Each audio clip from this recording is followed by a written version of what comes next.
to the Chevrolet postgame. Here now, Mike Tirico.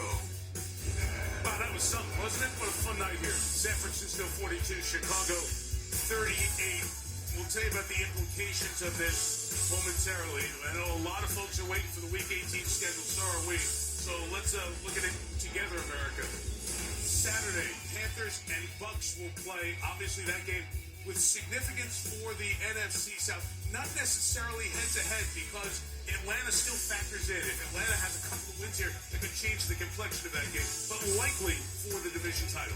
The game for the 1 seed, Seattle, San Francisco in here, 8 o'clock Saturday night, short week for the Niners. That game will be on ABC and ESPN.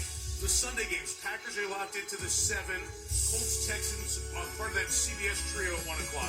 In the NFC at 1 o'clock, the Titans and the Jaguars. Jaguars still alive for high seeding in the AFC. They're currently the 3. The late games, and again, both networks will have doubleheaders. Broncos trying to lock down that 1 seed. The Commanders-Eagles game, part of that CBS block. The last game in Orchard Park, unless the Bills find a way to host a game late in the playoffs. And then the Lions and Bears. So Bears fans, you'll see the Lions, Bears, and Soldier Field, 4:25 on Sunday. That leaves one game next Sunday night. We will be at the confluence of the Three Rivers for Baltimore, Pittsburgh for the final playoff spot. And could it be the final game for Aaron Rodgers as well? 7 Eastern with football night. Kickoff around 8:20. Ravens-Steelers will be game 272 at a sensational end to what has been a wild 2025 season. That's next week. Back to tonight. Every Sunday night.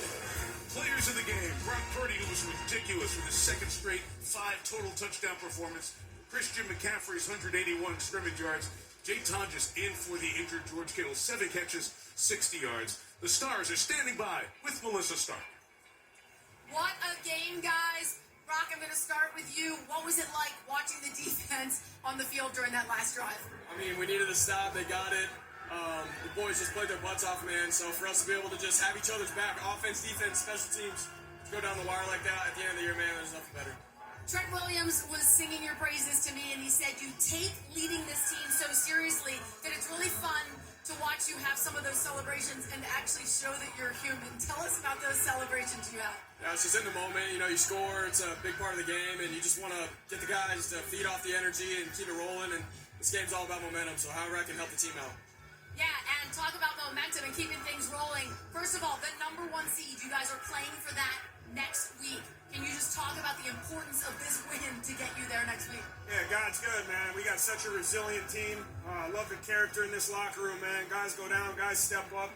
You know, we really are one family, and I love those guys in the locker room and these guys right here. I'm just super proud of our team. You had a season high in rushing yards tonight. How are you so consistent in your production?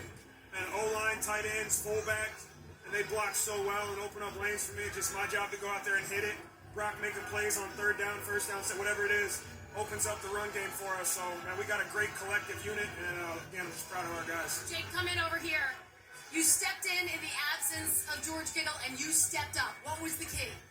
I mean, just always being prepared. George has taught me so much, and when he's not playing, he's always so supportive on the sideline and giving me tips throughout the game. So I appreciate him, and I'm just glad we came out with the win. Have you ever been part of a game like this?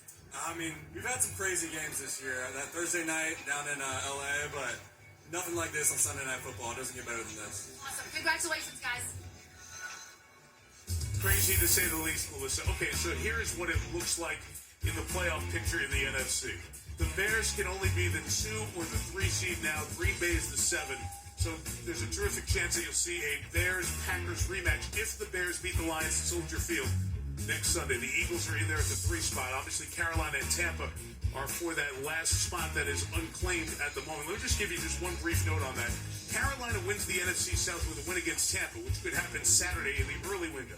However, if Atlanta wins tomorrow night against the Rams, not likely, but this is the league, who knows? And then Atlanta wins again on Sunday, that gets Carolina the title. So there's a possibility of that changing the complexion in the NFC South. 2 Atlanta wins. We'll know more about that tomorrow. San Francisco, Seattle on Saturday night here for the number 1 seed. That one is pretty simple. Not simple was what happened on that last play. Want to take me back there? We've been looking at it here there a little bit. There was a little bit of a chance, right, that Caleb could have made a play that's going to end up being right about here in the back of the end zone. So as Janae Walker goes all the way across the field from here, if I've got this right, then he is going to end up with an opportunity. Actually, it might be right there. That's lovely. There's Loveland in the back of the end zone. You've got a big tight end, and you know what the throw is, right? You throw it about 10 feet high. You give him a chance for a jump ball.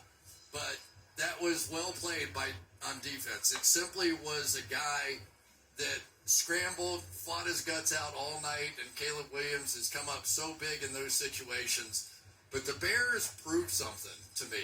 To come in after that one last week, all the raw emotion of that, go on the road, they're all sick, right, coming in here, and to fight down to the last snap. This is a team that I think deserves maybe even more respect. We've talked about these last-minute, victories and miracle plays and all that kind of stuff. That's not what we saw tonight. What we saw tonight was a team that was full of guts, full of fight, and they'll be ready for the playoffs. Let's say they beat Detroit. They end up the 2 seed. Then they'll have a couple of playoff games at Soldier Field. And then let's say San Francisco beats Seattle. No easy task. Seattle looks great, right? They might have to come back out here and play again. And if they do, they know that they're within this much. We would like to volunteer to do that game if we can see that one again. Or if it's the NFC Championship game, I'll be happy to have my feet up having a beer and I'll watch Burkhardt and Brady have at it, right? This is really what it's all about. And this is, in many ways, the most unusual year I can remember in the NFL. If you asked me to pick a favorite going into these playoffs, I don't know. Because they're all, you can put something on all of them, right?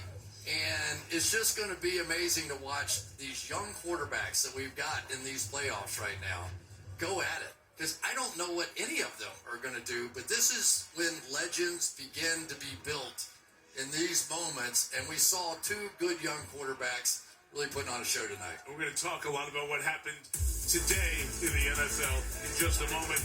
And Brock Purdy, a little quality there. Let's create some content for the gram. Why not, right?